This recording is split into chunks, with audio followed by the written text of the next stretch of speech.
É com muita alegria que estamos aqui com a nossa aula de antropologia. Hoje vamos falar sobre a tricotomia do homem. Nessa matéria, vamos entender um pouquinho mais sobre o homem. Queridos, o assunto de hoje é um assunto muito importante. Primeiro vamos entender aqui que esse ser humano criado por Deus, ele tem corpo, alma e espírito. E aqui Deus cria o homem, lá no livro do Gênesis capítulo 2, versículo 7. O corpo, ele vem do pó. Imagina você, esse homem aqui, Deus cria um bonequinho. E hoje qualquer ser humano consegue fazer um bonequinho com argila. Mas o que o ser humano não consegue é dar vida para esse bonequinho. Então Deus, ele faz o homem do pó da terra e ele sopra nesse homem o fôlego de vida. Quando isso acontece, o sopro, mas esse bonequinho, aí vem uma alma vivente. Aí nasce uma alma vivente. Então hoje o nosso assunto é esse, entendendo um pouco mais esse homem que Deus criou. Interessante é que esse homem, Deus, faz ele do pó da terra. E a gente entende nessa criação de Deus, como Deus fez esse homem, foi uma forma diferente. Porque Deus vai fazer esse homem de algo que já tinha, que é a terra. Então, esse nome aqui, Bará, quer dizer fazer, trazer à existência, trazer do nada o que realmente não tinha. Então, no princípio, quando a gente vai entender, Deus, ele traz à existência aquilo que não existia. Primeiro, o livro do Gênesis, ele já começa dizendo: Bereshit, Bará, Elohim. No princípio, criou Deus. Esse princípio que Deus criou, agora nessa criação, aí a gente entende. No princípio, criou Deus, céu e terra. Então depois, a partir dessa criação de Deus, ele agora faz um bonequinho e sopra. O que é lindo é que Deus, ele tira de dentro dele o fôlego. Ele sopra no homem. E agora esse homem, ele se torna uma alma vivente. Isso mesmo. Esse é o nosso assunto de hoje. Agora, esse corpo, o corpo do homem, a gente entende que esse corpo aqui, ele é exatamente a parte física do homem. Então, com essa parte aqui, o homem, ele vai se relacionar com o mundo material. Então, o homem, com o corpo, ele se relaciona com o mundo material. Com a alma desse homem, essa alma, ela é o centro da personalidade, mente, emoções e vontade. Percebe que o homem, o eu do homem, está exatamente nessa alma. Na alma está o verdadeiro eu. O verdadeiro eu do ser humano está nessa alma. E aqui, essa alma, que é o centro das emoções, ela, dentro dela, tem o verdadeiro eu. O homem, ele, com a alma, consegue expressar o que realmente ele quer e ele faz. Porque é exatamente na alma onde fica a personalidade, a pessoa do homem está na alma. E o espírito? O espírito é a parte que se relaciona com Deus e com o mundo espiritual. Queridos, o homem, somente com o corpo, ele não consegue ter acesso, se relacionar com o mundo espiritual. O homem, somente com o corpo e a alma, ele não consegue ter acesso a esse mundo espiritual. Então aqui entendemos que o homem, o verdadeiro eu está na alma, e o espírito é exatamente a parte que o homem vai ter um relacionamento com Deus e com o mundo espiritual. Isso mesmo. Então o espírito, ele vai trazer essa comunhão com Deus, com o mundo espiritual. Por isso que o homem, ele tem essas três partes: corpo, alma e espírito. Diferente dos anjos, porque os anjos não têm um corpo físico, os anjos não tiveram uma oportunidade de se arrepender, o homem tem. Então o homem Deus criou diferente. A alma e o espírito. A alma pensa e sente, e o espírito adora e tem comunhão com Deus. Isso mesmo. O espírito, ele adora e tem a comunhão com Deus. Louvado seja Deus. E estrutura. Nesse projeto do corpo, alma e espírito, vamos entender um pouquinho mais. Antes da queda, tinha uma harmonia entre corpo, alma e espírito. Aqui precisamos entender por que existia essa harmonia, corpo, alma e espírito antes da queda.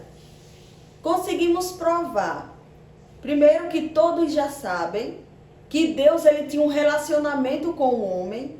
Deus, ele descia para conversar com o homem. Então percebe que o homem, ele era corpo, alma e espírito. Antes da queda existia essa harmonia entre corpo, alma e espírito. Isso mesmo. O homem tinha os olhos fechados para o pecado. A visão do homem era somente para as coisas de Deus. Mas o pecado chega. Quando o pecado chega, a primeira coisa que acontece pós-queda é a separação. Isso mesmo, separação. Separação espiritual, corrupção da alma e mortalidade do corpo. Queridos, na teologia entendemos que o ser humano, ele passa por 3 tipos de morte, que são elas. Primeiramente, a morte espiritual. Adão e Eva não entenderam, mas Deus disse para eles: no dia que você comer, no dia que você desobedecer, vocês vão morrer. Só que eles comem, eles desobedecem e eles não sofreram uma morte física, mas eles morreram. Isso mesmo. Aconteceu na hora uma morte espiritual. A comunhão que eles tinham com Deus, esse homem e essa mulher, na hora foi cortada. Eles não perceberam, mas eles já estavam mortos espiritualmente. Por isso que eu sempre costumo dizer que o ser humano que nasce e não aceita Jesus, e até os jovens têm o costume de dizer: eu vou viver a minha vida. Não. Ele não vai viver a vida dele. Um homem sem Deus e uma mulher sem Deus não vive a vida dele.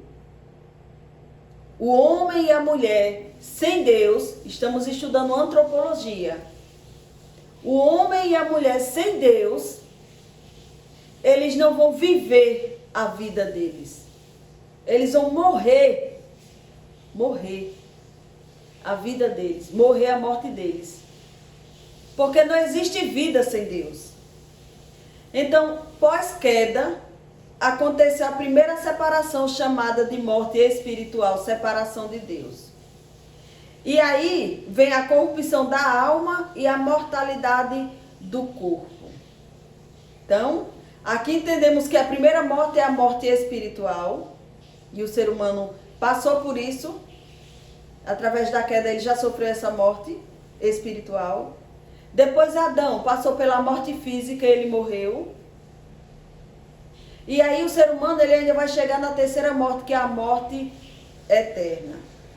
Então, aqui precisamos, que é a separação total, aqui precisamos entender que o ser humano depois da queda, ele tem agora essa separação de Deus. Percebe que antes existia uma harmonia entre o corpo e a alma.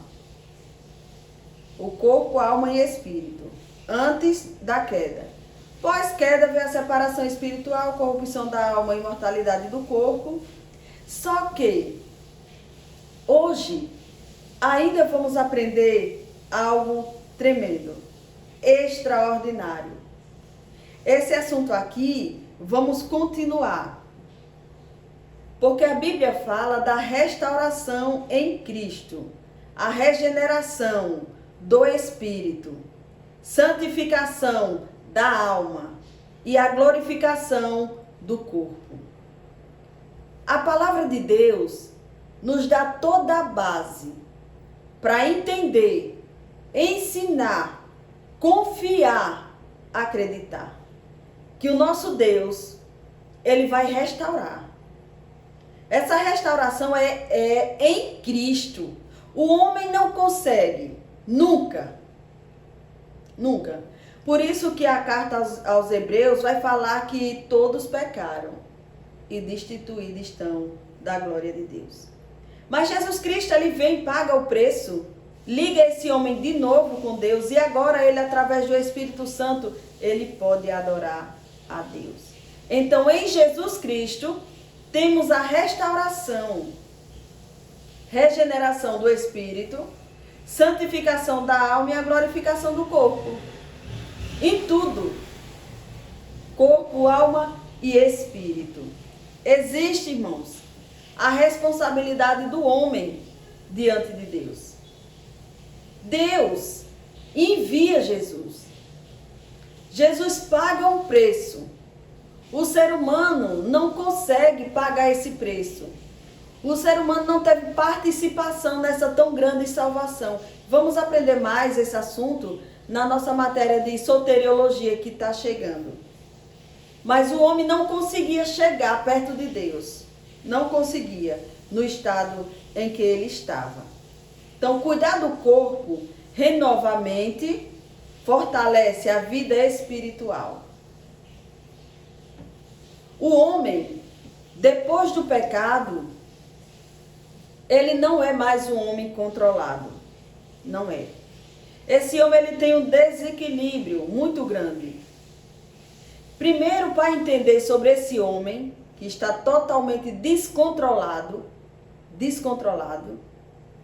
vamos entender em duas partes que separei. Primeiro, instinto e temperamento. O instinto é uma tendência natural ligada à sobrevivência, preservação da vida. A preservação da vida está presente em todos os seres humanos, desde a criação. Então, instinto é uma tendência natural ligada à sobrevivência e preservação da vida.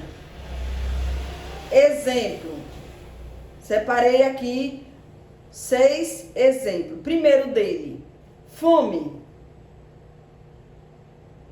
Segunda, sede. Terceiro, sono. Quarto, proteção. Quinto, reprodução. Sexto, o sexto é autopreservação. Então, o homem de natureza já nasceu com isso aqui, ligado a isso aqui, são os instintos. Os instintos. E separei o temperamento. O temperamento é a disposição emocional e comportamental natural de cada pessoa. Refere-se à forma como reagimos à vida e às situações. Exemplo: o homem colérico, o homem melancólico, o homem fleumático e o homem sanguíneo. Queridos, homem nenhum, mulher nenhuma nasce com isso aqui, com seus temperamentos equilibrados. Nenhum. Só Jesus Cristo, ele tinha isso aqui equilibrado. O ser humano não tem. A primeira base bíblica que separei para falar sobre o instinto está aqui. E formou o Senhor Deus o homem do pó da terra e soprou em suas narinas o fôlego de vida. E o homem tornou-se alma vivente. Está lá em Gênesis 2:7. Isso aqui é o exemplo do homem com esses instintos. Agora eu separei também uma base bíblica desse homem dentro do temperamento. A base é: frutificai e multiplicai-vos e enchei a terra. Então isso aqui a gente já entende que foi Deus que colocou no homem. Então tem coisas que precisamos entender, e uma delas é que Deus, ele não vai tirar esse temperamento do homem, não. Deus, ele muda caráter, Deus, ele muda o ser humano, mas no temperamento, esse homem não vai ficar livre dele. O que é que ele vai acontecer? Com a ajuda do Espírito Santo de Deus, esse homem vai ter o controle de si. É por isso que eu sempre falo que um homem servo de Deus, ele não pode dizer que é colérico. Você já parou para pensar se esse homem é 50% colérico? E os outros 50% dividido em melancólico, fleumático e sanguíneo? O homem que é controlado por Deus, ele tem o seu temperamento controlado. Exemplo: pega 100 e divide para 4, 25 para cada um. Então esse homem, ele não é 100% colérico e nem 50% colérico. Esse homem, ele é para ser 25% colérico, 25% melancólico, 25% fleumático e 25% sanguíneo. Para poder ser um homem equilibrado. Só que ele só consegue isso aqui se tiver Deus na vida dele. Se você vê um homem estourado, agressivo, ou um homem parado demais, sem tomar atitude, ou um homem melancólico, se ele tiver um desses pontos aqui, se ele tiver um desse temperamento aqui, mais que se destaca, pode ter certeza que ele precisa do Espírito Santo de Deus para controlar isso. Precisa. O homem, ele precisa ter sim um pouco do colérico, um pouco do melancólico, um pouco do fleumático e um pouco do sanguíneo. O homem precisa. Então, de 100 você divide 25 para cada um. Não pode ser 50% fleumático. Já pensou um homem fleumático casado com uma mulher sanguínea? Ou uma mulher colérica? Então, problema. O homem, ele precisa dos seus temperamentos controlados. E o Espírito Santo de Deus controla. E eu já falo, irmãos, que Deus controla o homem. Deus, ele muda o caráter. Deus trabalha no caráter do homem.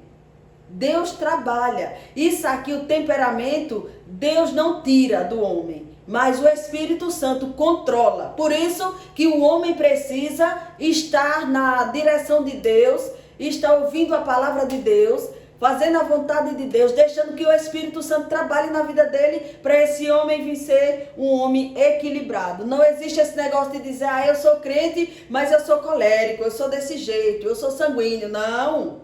Irmão, irmã, aceitou Jesus? Pede ajuda ao Espírito Santo de Deus para controlar esse homem. Pede ajuda para controlar essa mulher. Porque o Espírito Santo de Deus controla, vai dar equilíbrio aqui onde está desequilibrado. Porque o homem está desequilibrado, irmãos. O homem cru que não aceita Jesus, ele não tem o seu temperamento controlado. Não tem. Mas quando ele aceita Jesus, vem logo o processo e esse homem consegue ter esse equilíbrio por meio do Espírito Santo. É bem verdade que ele sozinho não consegue, mas por meio do Espírito Santo tem. Eu trouxe exemplo: Pedro, Barnabé, Jeremias e José. O homem colérico, forte, determinado, tem facilidade para liderar, agir, tomar decisões. E a nossa base bíblica? Primeiro a gente inspira em Pedro. Pedro, impulsivo e corajoso. Senhor, estou pronto a ir contigo até a prisão e a morte. Pedro. Lucas capítulo 22, versículo 33. Então, quando usamos o exemplo de um homem colérico, logo lembramos de Pedro. Segundo exemplo do homem sanguíneo, alegre e comunicativo, tem facilidade para fazer amizade e demonstrar entusiasmo. Base bíblica, a referência, e aqui está uma pessoa que a gente inspira quando lembra desse homem sanguíneo. E aí a gente tem como referência Barnabé, encorajador e acolhedor. Barnabé, que quer dizer filho da consolação. Atos capítulo 4, versículo 36. Então esse aqui é o sanguíneo. E o nosso terceiro é o melancólico. O melancólico, ele é sensível, ele é reflexivo, ele gosta de profundidade, ele é organizado, ele é análise. E a nossa base está em Jeremias. A gente tem Jeremias como um exemplo. Por quê? Veja só, Jeremias, sensível e compassivo. Senhor, se a minha cabeça se tornasse em água. Veja, Jeremias diz, se a minha cabeça se tornasse em águas. Jeremias 9:1.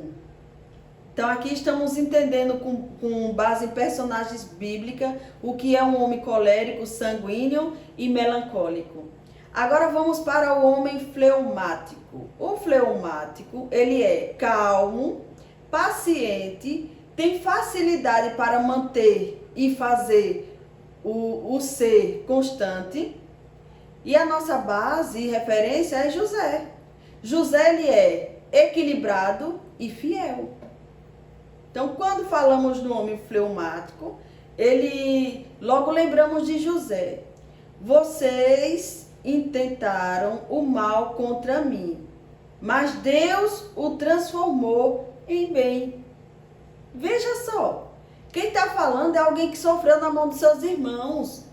José sofre na mão dos seus irmãos e ele diz, vocês fizeram até o mal, mas o meu Deus transformou isso em bênção. Então, meus irmãos, aqui todos nós precisamos de um pouco do Pedro, um pouco de Barnabé, um pouco de Jeremias e um pouco de José. Todos nós precisamos. Então, o nosso assunto da aula é falando exatamente sobre esse homem e como Deus controla esse homem. Mas eu trouxe também para vocês algo bem profundo, é sobre a mulher. E esse assunto, exatamente esse assunto sobre a mulher, eu vou continuar com os alunos da nossa aula extra em áudio. Vamos explicar. Porque Deus faz Adão de uma forma, mas já Eva é de outra forma. A Bíblia diz que Deus fez. Agora Deus fez, formou Afinal, o que foi que Deus fez com essa mulher? Então esse é o assunto da nossa aula em áudio, que vou estar enviando para todos os alunos, para a glória de Deus. A nossa base é Gênesis 2, 22.